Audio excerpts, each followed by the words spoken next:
کاروان سرائے میں قیام کرنے والے تمام مسافروں کی خدمت میں میرا سلام پہنچے. اور آج بھی کاروان سرائے میں فینٹسیز ہیں, پروفیسیز ہیں, ایسی عجیب و غریب کہانیاں ہیں کہ جو لگتا ہے کہ بھئی ماضی میں شاید ہوئیں یا نہیں ہوئیں, کیونکہ فینٹسی اور حقیقت میں تھوڑا سا ہی فرق ہوتا ہے کہ حقیقت کبھی فینٹسی میں تبدیل ہو جاتی ہے, کبھی فینٹسی حقیقت میں تبدیل ہو جاتی ہے, اور اس کا نکھیڑا کبھی نہیں ہو سکتا کہ اس میں سچ کیا ہے. سچ سے مراد ہے کہ ریئل ایونٹس کیا ہیں, اور وہ real events with the passage of time کس طرح ایک مختلف صورت اختیار کرتے ہیں. تو ہمارے پاس کلیم صاحب, شیرباز صاحب موجود ہیں, اور میں نے عرض کیا تھا نا کہ یہ مختلف قسم یہ ایسا شعر ہے جس کے بہت سارے جنگل ہیں. ابھی 3-4 جنگلوں سے ہم وہ گزرے ہیں, اور یہ وہ جادوگر ہے کہ ان کو جو بھی خرگوش کہا جائے, کو کلچر کا ہو, ایجوکیشن کا ہو, پریوں کا ہو, وہ نکال دیتے ہیں.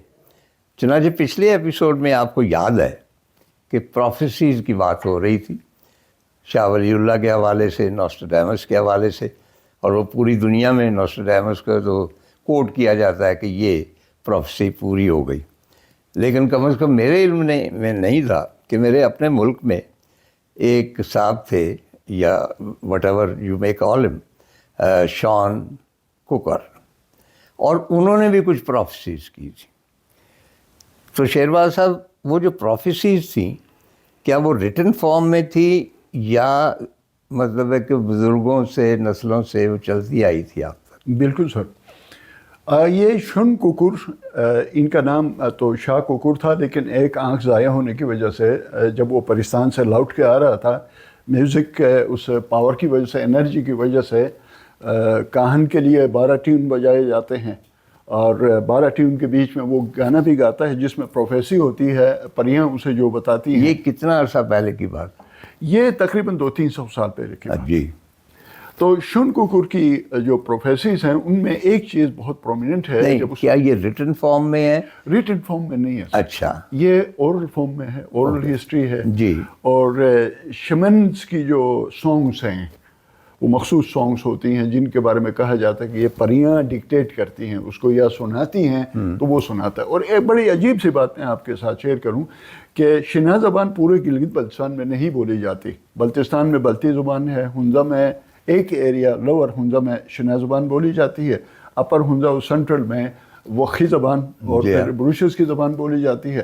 پھر ڈوما کی زبان ایک میوزیشین کا اور ٹیکنیکل جو ہمارے وہاں پہ ایک سیگمنٹ ہے, اور میں سمجھتا ہوں کہ بہت امپورٹنٹ سیگمنٹ ہے وہ اس علاقے کے ڈیولپمنٹ کے حوالے سے. ان کی زبان الگ ہے, گو کہ وہ پریشر میں ہے بروشز کی کہ, لیکن ہے اپنی جگہ پہ.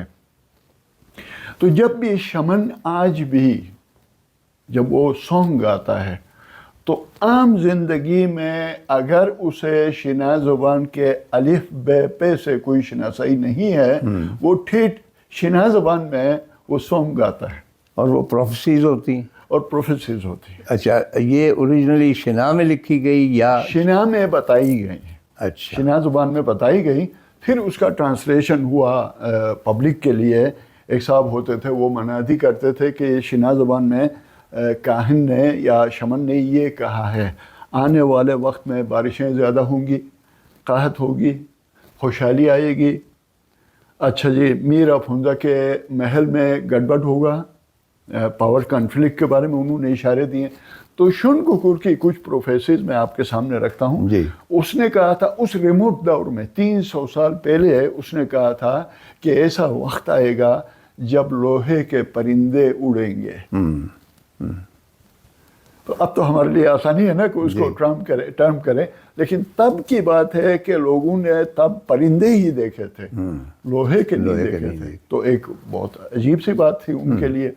دوسرا کہا کہ بے زبان بولنے لگیں گے. تو اب یہ جو سوشل میڈیا پہ ہے ہر کوئی بول رہا ہے. اچھا. تو بے زبان کا مطلب یہ تھا کہ اس زمانے میں بولنے کے لیے چند لوگ ہوتے تھے, وہ بولتے تھے, باقی سب ماننے کے لیے ہوتے تھے, رعایا جو ہیں وہ. اس نے کہا کہ ایک دور آئے گا جب بے زبان بولیں گے. پھر اس نے کہا کہ سڑکیں بہت ان ایون تھیں, پہاڑی راستے تھے, بہت